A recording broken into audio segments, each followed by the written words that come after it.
आज हमने जो सीबीएसई की 12th की जो एग्जामिनेशन लेके कुछ विषय सामने आई है उसकी एक रिवैल्यूएशन अभी शुरू होगा। 17 लाख विद्यार्थी परीक्षा दिए थे, उनमें से हर एक की जो कॉपी उन्होंने आंसर किया है इसे 98 लाख कॉपी पे उनकी उत्तर सुरक्षित है। 98 लाख कॉपी यानी एक एक कॉपी में 40 पेजेस है। लगभग 40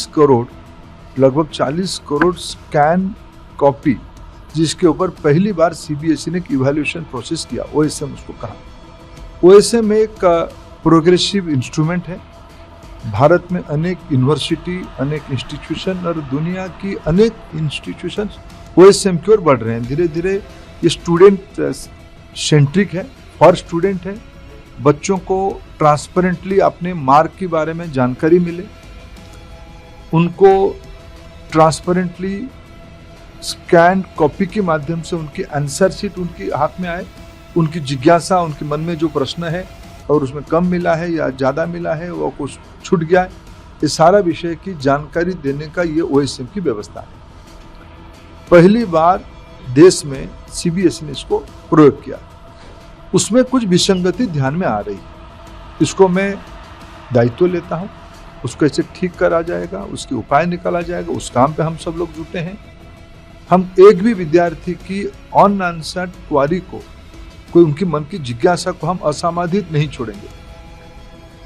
ये ट्रांसपेरेंसी के साथ साथ क्वालिटेटिव एक विषय है, क्वालिटी की उपलब्धि कराने का एक विषय है। इसमें अनेक सुधार होने की संभावना भी है। उसमें जो कुछ विसंगति आई, जब इतने बड़े मात्रा में इसको व्यवस्था किया गया, मैंने जैसे कहा 40 करोड़ पेपर स्कैन हुई है, उसमें से 17 लाख में से 4 लाख स्टूडेंट्स लौट के आए हैं।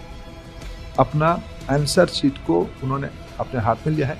लगभग 11 लाख कॉपी उनके पास गया है, उसको भी वो देख रहे हैं। इसकी फिर हम लोगों ने आज बैठ के हमारी सारे जब थोड़ा चिंता आई, सीबीएसई ने बहुत सारे अच्छे एजेंसियों को भी, अभी आईबी को भी इन्वॉल्व किया है।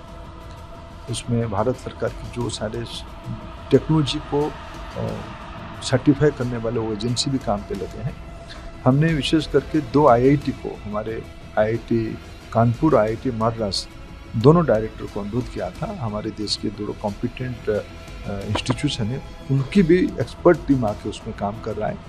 अभी मैंने वित्त मंत्री जी को अनुरोध किया था कि पेमेंट सुगम करने के लिए, पेमेंट गेटवे को व्यवस्थित करने के लिए उन्होंने 4 पीएसयू बैंक को फाइनेंशियल सर्विस डिपार्टमेंट ने सीबीएसई के साथ जोड़ा।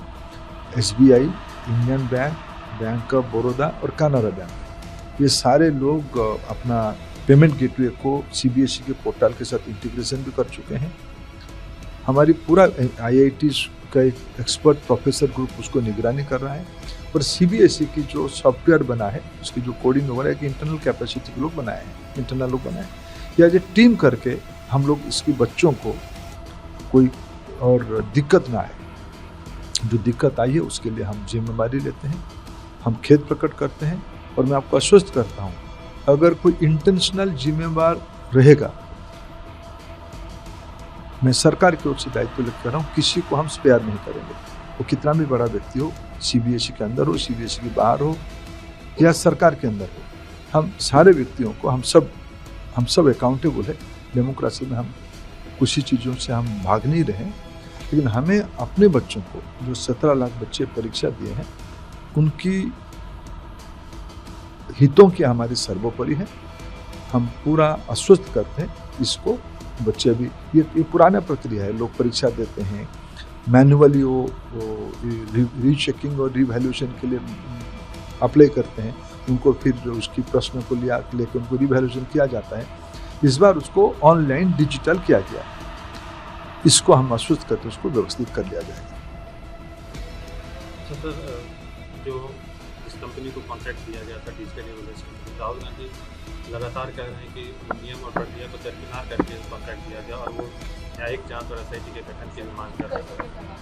देखिए, इसके बारे में कल सीबीएसई ने अपनी जिम्मेवारी के साथ अपना उत्तर दिया है।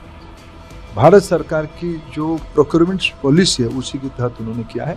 उसके ऊपर मैं आश्वस्त करता हूँ, अगर ऐसे कुछ गड़बड़ी हुई होगी तो किसी को हम स्पेयर नहीं करेंगे। लेकिन बात रहा राहुल गांधी जी की। राहुल गांधी जी एक अलग मानसिकता में पहुंच चुके हैं। निरंतर चुनाव हारने के कारण वो फ्रस्ट्रेशन में जा चुके हैं। उन्होंने एसआईआर को विरोध किया, उन्होंने ईवीएम को विरोध करते थे, उन्होंने डिजिटल इंडिया को विरोध किया। भारत की वैज्ञानिक प्रगति के साथ वो नहीं है। मैं जब खुद इस विसंगति का, इस अव्यवस्था का सरकार की ओर से दायित्व लेता हूं और उनको अनुरोध करता हूं, उनकी कोई भी बयान इस समय में, मैं पहले भी कभी कहा था कि ये राजनीति के समय नहीं है। राजनीति कर सकते हैं हम लोग। अभी इन बच्चों को, जो परीक्षार्थी बच्चों को, उनकी कोई मेंटल स्ट्रेस ना बढ़े, इससे बढ़ी हुई है, ना बढ़े। हम किसी की व्यवहार से, किसी के शब्दों में, ये हम सबको अपील करते हैं।